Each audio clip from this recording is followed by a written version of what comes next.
Les Trek Ascent Insulated Vibram de Five Fingers dans la neige, qu'est-ce que ça vaut? Eh bien c'est exactement ce qu'on va voir aujourd'hui. Bonjour les amis, bonjour et bienvenue sur cette nouvelle vidéo. C'est la première balade de 10-12 km que je fais avec mes petites Trek Ascent Insulated au pied. Alors ça c'est comme les V-Trek de chez Vibram, sauf qu'elles sont molletonnées à l'intérieur pour avoir un petit peu plus chaud au pied et elles sont un tout petit peu plus waterproof parce que les autres elles prennent l'eau vraiment au bout de 2 minutes d'averse. Contexte de cette petite balade, 12 km en gros de boucle, ascension du Puy de Dôme au départ du parking du Panoramique, 0, moins 3 degrés, il a neigé, il a bien neigé, au début c'était de la neige fondue donc ça a tout de suite humidifié tout le matos, ça c'est toujours un climat un peu compliqué à gérer. Et la grande question c'est jusqu'où est-ce qu'on peut aller avec ce genre de godasses, jusqu'où est-ce qu'elles peuvent encaisser le froid, l'humidité et je pense que la question elle est très personnelle, clairement. Alors déjà les chaussures minimalistes, ce n'est pas fait pour tout le monde. On en a déjà beaucoup parlé sur les réseaux sociaux et sur le blog Le Banquier Randonneur. Mais là, la Trek Ascent Insulated, c'est le niveau du dessus. Clairement, c'est pas pour tout le monde. Si tu as une mauvaise vascularisation qui t'encaisse pas bien le froid, évidemment, ça va tout de suite se compliquer. À titre perso, pour l'instant, ça va. On va voir au fur et à mesure de la balade comment mes pieds encaissent. T'as kiffé l'ascension du Puy de Dôme pieds nus dans la neige? Alors like, abonne-toi et mets-moi en commentaire ce que tu en as pensé. Alors dès le début, moi je suis allé poser une pêche au début de la balade. Donc la position accroupie, ça coupe la circulation sanguine dans les pieds. Donc forcément, c'est pas bon pour la température. Donc tout de suite, j'ai eu un petit peu froid aux orteils. Mais au bout de 5 minutes de marche, où j'ai accéléré un petit peu, ça a revascularisé les pieds. Donc je m'en suis très bien sorti. L'ascension du Puy de Dôme, quand ça monte, tu fais de l'effort, ça chauffe, pas de problème. Sauf que j'ai fait une pause là-haut. J'ai dégusté une magnifique petite potée auvergnate dans le restaurant Panoramique là-haut pour avoir un bon repas chaud dans le ventre. Et là, en fait, la neige qui s'était accumulée sur la membrane de mes godasses a eu le temps de fondre. Donc là, clairement, mes pieds, ils sont humides. Je le sens depuis tout à l'heure. Et on vient de recommencer la descente du Puy de Dôme sur le chemin muletier. J'ai eu un petit peu frais, sensation de froid dans les orteils depuis tout à l'heure. À nouveau, c'est très personnel. Moi, j'encaisse très bien les températures froides. Je suis un homme du froid. Le chaud, ça me casse les couilles. Au-delà de 35 degrés, je décède sur pied. Là, à moins 3, je me sens un peu comme chez moi, comme à la maison. C'est plutôt pas mal. En revanche, j'ai une assez mauvaise vascularisation, notamment dans les extrémités. Alors, j'en suis pas à avoir le syndrome de Raynaud, mais quand même, mauvaise vascularisation. Les petits bouts des doigts, là, ont froid. Les pieds ont froid. Donc on en est à la moitié de la redescente du Puy de Dôme. C'est pas encore complètement réchauffé à 100%. On va voir arriver en bas ce que ça donne dans les petits orteils. Bien, alors qu'on vient de passer l'auberge du Gros Manot au col, ça y est, les pieds se sont réchauffés, c'est beaucoup plus confortable. Par contre, le chemin là est moins praticable, donc mes godasses vont se prendre plus de neige. Et du coup, la température a diminué, donc on va se prendre aussi plus d'humidité. On va voir si mes pieds survivent jusqu'à l'arrivée au parking. Et en parlant de Puy de Dôme, tu retrouveras toutes les dates de sorties organisées que je vais faire cet été dans les volcans d'Auvergne, dans le Morvan, dans la forêt de Fontainebleau. J'ai rajouté des dates dernièrement parce que je suis surpris. C'est quelque chose qui vous plaît vraiment. Il y a déjà plusieurs événements de complets. Donc, j'ai recréé de nouvelles dates. Vous les retrouverez en détail sur le blog Le Banquier Randonneur. Vous aurez le lien en description de la publication. Allez, on pousse le test un petit peu plus loin en s'offrant un petit hors-piste. Donc là, comme tu peux le voir, on marche dans la mousse enneigée, donc là c'est pas tassé, l'humidité remonte plus haut sur le bord des pieds, donc je pense que ça va mettre un petit peu plus à l'épreuve nos Trek Ascent Insulated. On va voir si elles encaissent, on va voir si mes pieds encaissent, on en reparle dans un petit instant.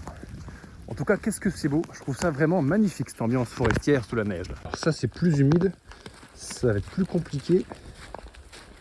On sent que c'est juste une petite couche de neige sur de la cagade.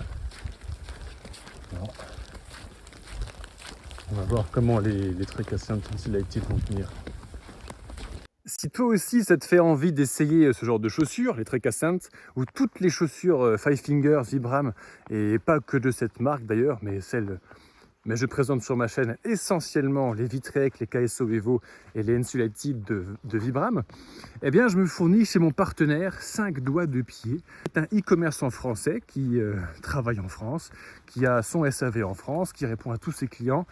Tous les followers qui l'ont contacté pour avoir des infos avant de commander leurs chaussures ont été ravis. J'ai reçu des mails de membres de notre communauté ravis de son SAV.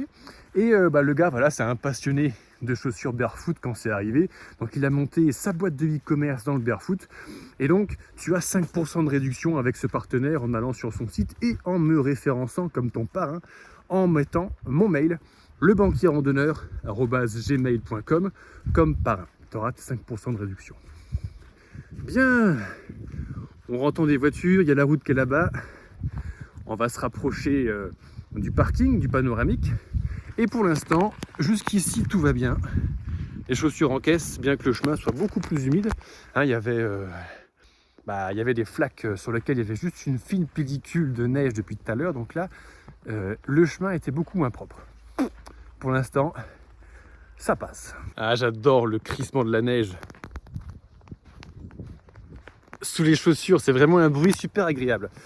Si tu te demandes comment on fait pour partir en extérieur sans avoir froid, parce que c'est vrai que l'hiver c'est une grosse question, pendant toute la balade, je n'ai pas arrêté d'enlever des couches, remettre des couches, enlever des couches, remettre des couches. Eh bien, il faut un bon système 3 couches. Si tu ne sais pas ce que c'est, n'hésite pas à télécharger le guide du système 3 couches, à télécharger gratuitement. Tu trouveras le lien en description de cette vidéo pour voir un petit peu comment est-ce que je m'équipe. Pour ne pas avoir trop chaud, sinon on sue et après c'est la merde, mais pour pas avoir froid, sinon c'est l'hypothermie, et tu l'as compris, c'est la merde aussi. Tu trouveras ça juste en dessous. Et ben voilà, après 12 km de plaisir, on est rendu sur le parking. Mes pieds sont entiers, je vais pas me faire amputer de mes petits orteils, ça c'est la bonne nouvelle. Alors effectivement c'est humide, le textile au moins à l'extérieur, on va regarder à l'intérieur ce que ça donne. Comme je l'avais senti, c'est mouillé, les chaussettes sont mouillées jusque là à peu près. Bon, gaugé on va dire sur le dessous. Ici sur le dessus autour du talon et de la malléole c'est resté sec, donc c'est vraiment le tiers avant du pied qui est mouillé. Bon, on va sécher tout ça, on va réchauffer tout ça maintenant. Après une nuit passée devant le radiateur, elles sont toutes sèches, toutes belles, et c'est reparti pour une petite balade du dimanche, juste 1h30 de marche. Il fait 30 degrés, il a plu un petit peu de la neige fondue ce matin, les chemins sont humides, hein, tu peux voir c'est un peu dégueu. Nouvelle petite sortie pour les Trek Ascent Insulated, on est en plein mois de janvier. Et aujourd'hui, deux balades différentes. Alors ce matin, direct en me levant à 6h30, je suis parti marcher une demi-heure, on va dire, dehors. Une demi-heure, c'était... j'ai jamais eu aussi froid aux orteils avec les Trek Ascent Insulated. Bon, 6h30 du matin, je viens de me réveiller, donc... il y avait les pieds déjà, les orteils tout froids et il faisait moins 2 degrés, il faisait humide. Hein, tous les arbres ont gelé, il y a un magnifique givre aujourd'hui, comme on peut le voir derrière moi. Par contre, j'ai eu froid aux orteils. Alors, à la décharge des Trek Ascent Insulated, j'ai chopé une saloperie cette semaine, hein, une crève, j'étais fatigué, j'étais pas bien, j'ai eu de la fièvre, etc. Donc là, c'était la reprise. Peut-être que c'est dû aussi à mon état de fatigue. Parce que cet après-midi, je suis retourné marcher 8 km, pas de problème. Il fait un tout petit peu plus de 0 degré, donc le givre est en train de tomber gentiment comme une pluie de neige sur les promeneurs, c'est magnifique. Et là, impeccable. Là, aucune douleur, j'ai bien chaud, donc ça va beaucoup mieux. Je pense que c'était un petit coup de fatigue ce matin. Autre expérience avec mes Trek Ascent Insulated, c'était le 31 décembre. Pour bien fêter la fin de l'année et le début de la nouvelle, nous sommes montés sur le puy de la Solace et le puy de la Vache dans les volcans d'Auvergne. Quand on a commencé la montée, il neigeait un tout petit peu. Quand on est arrivé sur le belvédère du puy de la Solace, il y a des queues de lapin qui tombaient et quelques minutes plus tard, regarde ce qu'a déboulé, une belle averse de neige. Donc la redescente et à la fin, ça s'est fait les pieds dans la neige. C'était la première fois que je mettais à l'épreuve dans la neige ces chaussures et ça s'est plutôt bien passé.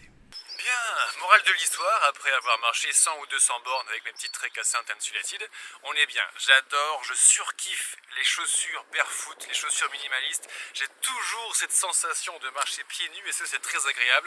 Moi je suis né pieds nus dans mon village de 50 habitants où je suis né. Les enfants marchaient pieds nus. D'ailleurs, comme disait ma grand-mère, les enfants ils marchent pieds nus et c'est sain. Et elle avait raison, ma grand-mère. D'ailleurs, moi je pense que même les adultes devraient se remettre à marcher pieds nus. Ce serait vraiment super pour tout le monde. Bref, toujours des belles sensations. Par contre, ce n'est pas fait pour tout le monde de marcher dans la neige avec des chaussures barefoot, clairement. Les Trek Ascent Insulated sont beaucoup mieux que les V-Trek en termes de chaleur parce qu'il y a de la moumoute à l'intérieur et en termes d'imperméabilité. Par contre, ça vaut pas une membrane Gore-Tex, c'est pas vraiment waterproof, ça va mieux résister, mais ça va quand même finir par gauger, c'est une question de temps. Donc pour mes balades hivernales, à la demi-journée, à la journée maximum, moi je vais continuer à m'amuser avec mes Trek Ascent Insulated. Merci d'avoir regardé cette vidéo. Si ce n'est pas déjà fait, c'est le dernier moment, la dernière chance pour liker, t'abonner et dis-moi en commentaire ce que tu apprécies ou pas dans cette vidéo. À très bientôt les trekkers et surtout n'oubliez pas que la vie est une grande randonnée. Ciao.